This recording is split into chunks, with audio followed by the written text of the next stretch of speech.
بسم اللہ الرحمن الرحیم۔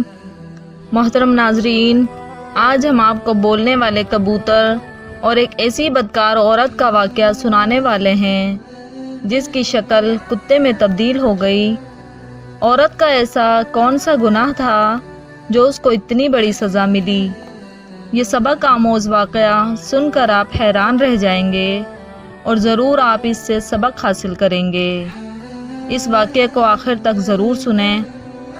ترکی کے ایک گاؤں میں ایک خوبصورت اور نیک نوجوان رہا کرتا تھا جس کی نیک سیرتی اور خوبصورتی کی ہر کوئی تعریف کرتا تھا۔ اس کے ماں باپ بچپن میں مر چکے تھے اور مسجد کے مولوی صاحب نے اس کی تربیت کی تھی۔ جب وہ بڑا ہو گیا، اپنا کمانے اور کھانے لگ گیا، اس نے اپنے گھر میں ایک چھوٹا سا کبوتر بھی رکھا ہوا تھا۔ وہ نوجوان اپنے گھر میں قرآن پاک کی تلاوت کیا کرتا تھا اور وہ کبوتر بھی پاس ہوتا تھا۔ آہستہ آہستہ وہ کبوتر بھی قرآن کی آیات سیکھ گیا اور ان کو زبان سے ادا کیا کرتا تھا۔ وہ کبوتر تھوڑا تھوڑا بولا کرتا تھا۔ اللہ والے نوجوان نے اس کبوتر کو یہ بھی سکھایا ہوا تھا کہ سچ بولنا اور سچ بولنے والوں کو اللہ بہت پسند فرماتا ہے۔ اس کے گھر کے پاس ایک طوائف کا گھر تھا۔ وہ طوائف بہت ہی خوبصورت تھی۔ اس طوائف کی ملازمہ نے اس طوائف کو کہا کہ آپ کے حسن کا پورا گاؤں دیوانہ ہے، مگر ایک نوجوان ہے جس نے آپ کو کبھی نظر اٹھا کر نہیں دیکھا۔ وہ نیک اور شریف انسان ہے، مسجد سے سیدھا گھر آتا ہے اور گھر سے مسجد تک اس کی رسائی ہے۔ وہ طوائف عورت کہنے لگی، یہ کیسے ہو سکتا ہے کہ میری خوبصورتی کو دیکھ کر بڑے سے بڑا شریف شخص بھی ایسی شرافت بھول جاتا ہے اور گناہ کر بیٹھتا ہے؟ یہ کون سا اتنا بڑا عابد و زاہد ہے جو مجھے نہیں دیکھتا؟ اس کی ملازمہ نے کہا کہ اگر آپ چاہو تو آزما کر دیکھ لو۔ اس نے کہا ٹھیک ہے۔ اب اس طوائف نے اپنا بھیس بدلا اور ایک شریف لڑکی کے کپڑے پہن کر مسجد کے دروازے کے آگے جا کر کھڑی ہو گئی تاکہ جب بھی وہ لڑکا آئے اس کو کسی نہ کسی بہانے سے بلا سکے اور بہکا سکے۔ وہ لڑکا جب بھی نماز پڑھنے آتا اس کی طرف نظر اٹھا کر نہیں دیکھتا، نظر جھکا کر مسجد میں آتا اور نظر جھکا کر سیدھا واپس چلا جاتا۔ بات کرنا تو دور کی بات تھی۔ اسی طرح کئی دن گزر گئے مگر اس لڑکے نے اسے کبھی نظر اٹھا کر نہیں دیکھا۔ ایک دن وہ لڑکی بیمار ہو کر گر گئی۔ اس نوجوان نے جب ایک لڑکی کو یوں زمین پر پڑا دیکھا تو اس نے سب سے پوچھا کہ یہ لڑکی کون ہے؟ وہاں کھڑے ہر انسان نے کہا کہ ہم اس لڑکی کو نہیں جانتے، کیونکہ اس طوائف نے اپنا بھیس بدلا ہوا تھا۔ وہاں کھڑے لوگوں نے کہا کہ یہ کسی غریب گھر کی لڑکی معلوم ہوتی ہے۔ اس اللہ والے نوجوان نے لوگوں سے کہا کہ اس کو آپ اٹھائیں اور میرے گھر پر پہنچا دیں۔ اس کو اٹھا کر اس کے گھر پر لے گئے۔ لڑکی خوش ہو گئی کہ میرا پہلا وار کامیاب ہو گیا، اب میں اس اللہ والے نوجوان کو آسانی سے بہکا سکوں گی اور رات کی تنہائی میں بہکانا اور بھی آسان ہوگا۔ وہ نوجوان عشاء کی نماز پڑھنے مسجد میں گیا۔ وہ عورت اس کا انتظار کر رہی تھی۔ اس نے آ کر پوچھا کہ آپ کی طبیعت کیسی ہے؟ وہ بدکار عورت کمزوری کا بہانہ بنانے لگی اور آنکھوں ہی آنکھوں میں شیطانی وار کرنے لگی، ساتھ ہی اپنے حسن اور نزاکت کو دکھانے لگی۔ اس بدکار عورت نے ہر طرح کے تیر چلائے مگر اس اللہ کے بندے کو اپنے جال میں نہ پھنسا سکی اور تھک ہار کر لیٹ گئی اور سوچنے لگی، اگر کوئی بوڑھا بھی ہوتا تو میرے پیچھے آ جاتا۔ یہ پتہ نہیں کس مٹی کا بنا ہوا ہے کہ میرا کوئی بھی اشارہ نہیں سمجھ رہا۔ اس اللہ کے بندے نے اس سے پوچھا کہ آپ کا اس دنیا میں کون ہے؟ آپ کے ماں باپ کہاں ہیں؟ آپ کا گھر کہاں ہے؟ اس نے کہا کہ اس پوری دنیا میں میرا کوئی نہیں ہے، اور یہ کہہ کر وہ رونا شروع ہو گئی۔ اس اللہ والے نوجوان نے جب یہ سنا تو اس کو بہت دکھ ہوا اور اس کو کہنے لگا کہ آپ میرے لیے غیر محرم ہیں اور آپ کا میرے ساتھ رہنا ٹھیک نہیں ہے۔ اس بدکار عورت نے جب یہ سنا تو کہنے لگی، میں کہاں جاؤں گی؟ اس نوجوان نے کہا، آج رات آپ یہاں میرے پاس ٹھہر سکتی ہیں مگر صبح آپ کو جانا ہوگا۔ یہ سن کر وہ بدکار عورت کہنے لگی کہ کس طرح اس گناہ سے گناہ کرواؤں مگر پھر بھی وہ ہر لحاظ سے ناکام رہی۔ صبح اس اللہ والے نوجوان نے مولانا صاحب سے مشورہ کیا کہ ایک غیر عورت میرے گھر میں رہ رہی ہے، میں بہت پریشان ہوں، کیا کروں؟ مولانا صاحب نے کہا اگر اس کے آگے پیچھے کوئی نہیں، غریب ہے، لاوارث ہے، تو پھر تم اس سے نکاح کر لو۔ نوجوان ہو، آخر شادی تو کرو گے۔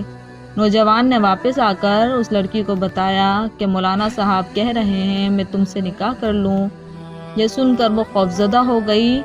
میرا ارادہ تو اس سے نکاح کرنے کا نہیں ہے، میں تو اس سے ناجائز تعلقات قائم کرنا چاہتی ہوں، میں یہاں اس کی بیوی بننے نہیں آئی۔ اس بدکار عورت نے کہا کہ مجھے آج رات سوچنے کا ٹائم دو، میں صبح تک آپ کو بتا دوں گی۔ وہ عورت رات بھر سوچتی رہی کہ میں کیا کروں۔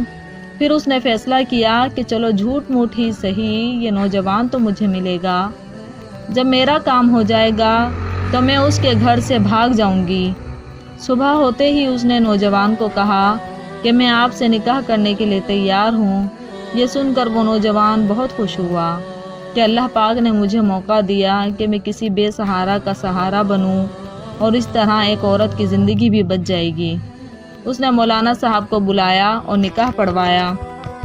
سب اس نیک سیرت اور خوبصورت نوجوان کی شادی سے بہت خوش ہوئے کہ اس نے کسی غریب اور بے سہارا لڑکی کو سہارا دیا ہے۔ وہ نوجوان تو اللہ کی عبادت کرنے والا بندہ تھا۔ کچھ دن گزرنے کے بعد اس بدکار عورت کا اس اللہ والے سے دل بھر گیا، تو وہ کہنے لگی کہ اب مجھے یہاں سے جانا چاہیے، میں یہاں کیسے رہ سکتی ہوں، میں تو واپس اسی دنیا میں جانا چاہتی ہوں، اس کے نکاح میں ہوں، بیوی ہوں اس کی۔ پھر اس بدکار عورت نے اپنی ملازمہ کو پیغام بھیجا کہ میں یہاں سے نکلنا چاہتی ہوں، کوئی بندوبست کرو۔ پھر ملازمہ نے کہا کہ اب آپ اس کی بیوی بن چکی ہیں، یہاں سے کیسے نکلیں گی؟ آپ نے ایسا کیوں کیا تھا؟ اس بدکار عورت نے کہا میں اس کی خوبصورتی میں اتنا پاگل ہو چکی تھی کہ میں کسی طرح سے اپنا کام کروانا چاہتی تھی، یہ تو مجھے دیکھتا بھی نہیں تھا، تو پھر میں اور کیا کرتی؟ مجھے مجبوراً اس سے نکاح کرنا پڑا، مگر اب مجھے یہ پسند نہیں، میں یہاں سے نکلنا چاہتی ہوں۔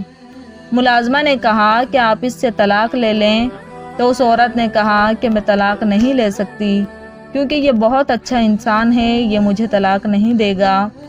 وہ عورت بولنے لگی کہ مجھے اتنا شریف انسان نہیں چاہیے، ایسا کرتی ہوں کہ اس کو جان سے مار دیتی ہوں۔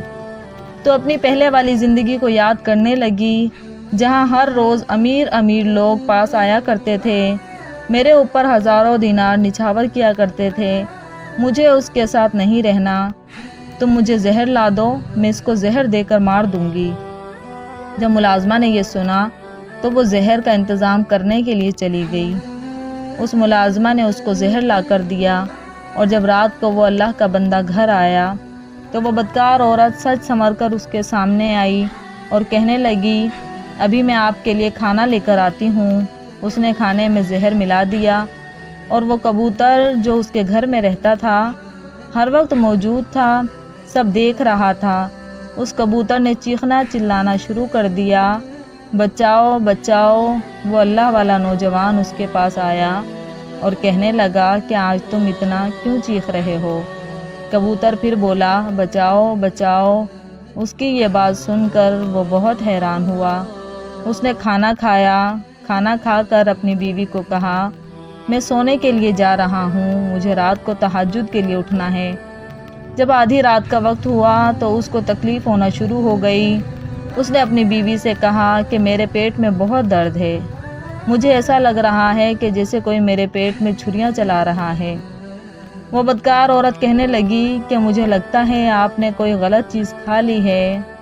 اس اللہ کے نیک بندے نے کہا کہ نہیں، میرا وقت قریب آ چکا ہے، تم ایسا کرو مولانا صاحب کو بلا لو اور ان سے کہو کہ وہ فوراً یہاں آ جائیں۔ مگر وہ کہاں مولانا صاحب کو لے کر آنے والی تھی؟ وہ کمرے سے باہر نکل گئی اور اس کے سامنے اس کا شوہر تڑپ تڑپ کر مر گیا، اور اس بدکار عورت کو ذرا بھی رحم نہ آیا۔ اس نوجوان نے مرتے وقت کلمہ شہادت پڑھا اور اس کی جان نکل گئی، اور وہاں کبوتر چلا رہا تھا بچاؤ بچاؤ۔ تو اس بدکار عورت نے کہا چپ ہو جا ورنہ تیرا بھی گلا گھونٹ دوں گی۔